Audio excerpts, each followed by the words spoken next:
Calon presiden dari Partai Gerindra, yaitu Prabowo Subianto, kini sudah resmi menambah kekuatan dukungan dari dua partai yang pro pemerintahan Jokowi.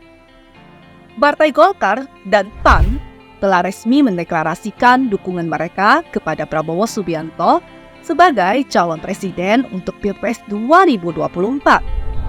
Dan momen deklarasi itu dilakukan di Museum Perumusan Naskah Proklamasi Menteng, Jakarta Pusat, pas pada hari Minggu tanggal 13 Agustus kemarin.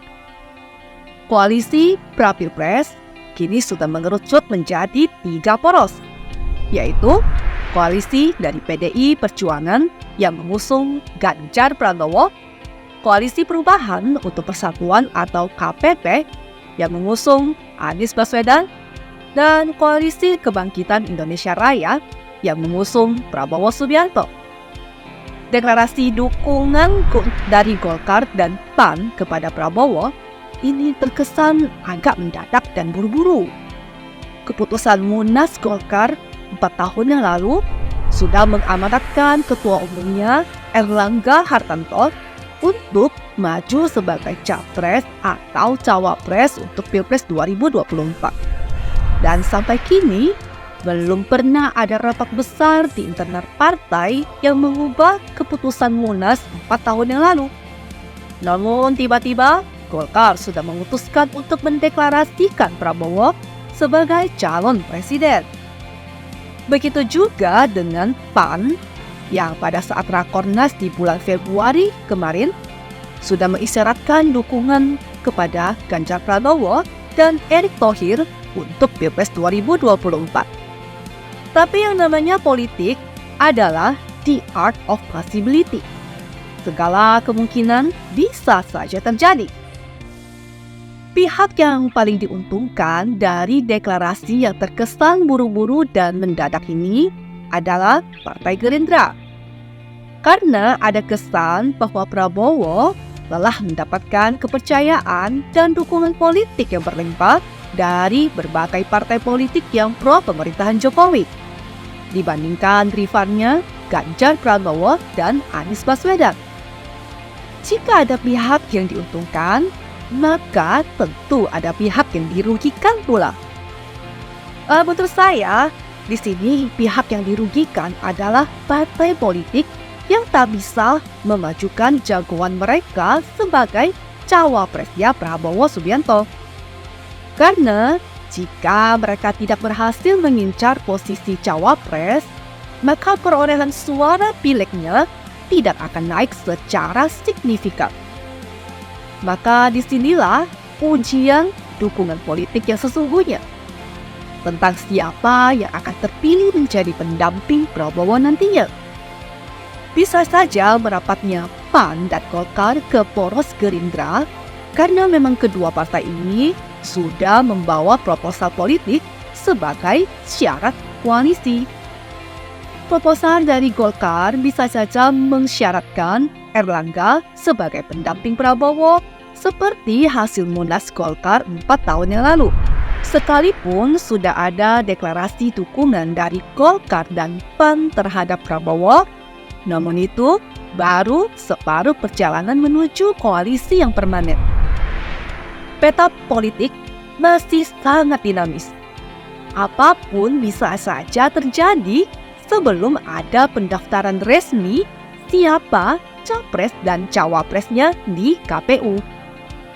Jadi sebelum janur kuning melengkung atau sebelum ada pengumuman resmi capres dan cawapres yang sah oleh KPU, maka koalisi bisa saja bubar di tengah jalan. Dan sampai hari ini, partai-partai yang bergabung di koalisi KKIR ini kelihatannya masih mengusung harga mati buat kader terbaik mereka untuk menjadi cawapresnya Prabowo. Bagi PKB, tentu saja akan menganggap mereka lah yang paling pantas mendapatkan jatah cawapres. Karena PKB adalah partai pertama yang duluan berkoalisi dengan Gerindra. Sedangkan bagi Golkar, mereka juga akan menganggap bahwa mereka lah yang paling pantas memajukan ketua umumnya Erlangga Hartarto sebagai cawapres dari mereka, karena kursi Golkar di DPR lebih besar dibandingkan PAN dan PKB. Sedangkan PKB juga pasti akan merasa paling pantas dipilih untuk memajukan calon terbaik mereka, yaitu Erick Thohir. Karena Erick Thohir memiliki elektabilitas tertinggi dibandingkan semua calon, sehingga peluang untuk menang terasa lebih besar.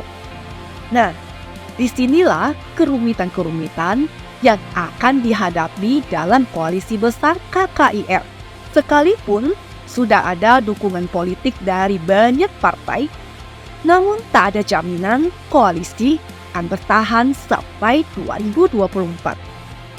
Kalau proposal politik atau persyaratan koalisi dari masing-masing partai tidak bisa dipenuhi dengan baik oleh pihak Prabowo, tak ada yang bisa menjamin PKB dan Golkar akan bertahan di koalisi ini jika Erick Thohir yang terpilih sebagai cawapresnya Prabowo.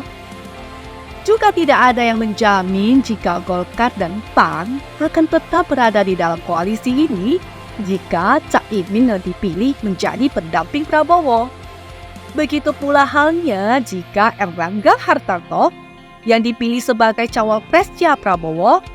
Tidak ada yang menjamin PKB dan PAN akan bertahan dalam koalisi. Meskipun Prabowo saat ini mendapatkan tambahan dan limpahan dukungan dari dua partai politik pro pemerintah, apakah PDI Perjuangan panik atau ketar-ketir? Tentu saja tidak. Karena Pilpres itu bukan soal seberapa banyak seorang capres mendapatkan dukungan partai politik. Pilpres itu bukan memilih partai, akan tetapi memilih seorang figur kunci. Situasi seperti ini mengingatkan kita pada Pilpres 2014 yang lalu.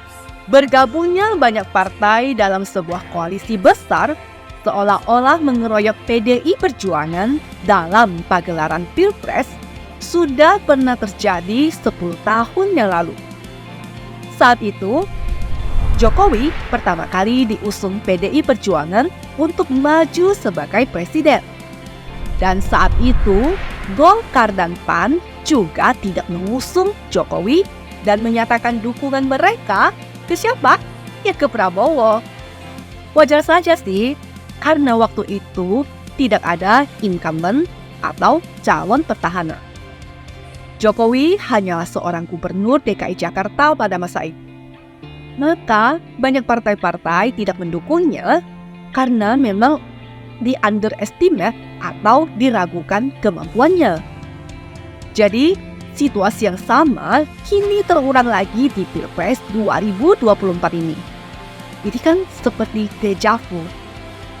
Apakah ini tondo-tondo Ganjar Pranowo akan memenangkan Pilpres seperti Jokowi di tahun 2014? Saya sih berharap iya. Berbeda dengan Pilpres 2019 yang sudah ada incumbent atau calon petahana. Golkar berpaling masuk ke koalisi bersama PDI Perjuangan yang mendukung Jokowi. Karena Jokowi saat itu sudah pernah menjabat sebagai presiden dan memiliki peluang yang besar untuk menang kembali. Kesimpulannya, banyaknya dukungan partai tidak menjamin memenangkan sebuah pertarungan di ajal Pilpres. Karena kuncinya bukan terletak pada banyaknya partai yang mendukung, akan tetapi terletak pada seberapa kuat figur sang capres di mata pemilihnya. Dan saat ini saya yakin masyarakat sudah semakin cerdas dalam memilih calon presiden. Tidak lagi melihat capres itu dari partai apa. Akan tetapi lebih kepada bagaimana figur seorang capres itu meyakinkan para pemilihnya untuk dipilih. Bersama saya Yanti, Don't Be Silent Majority. Speak up.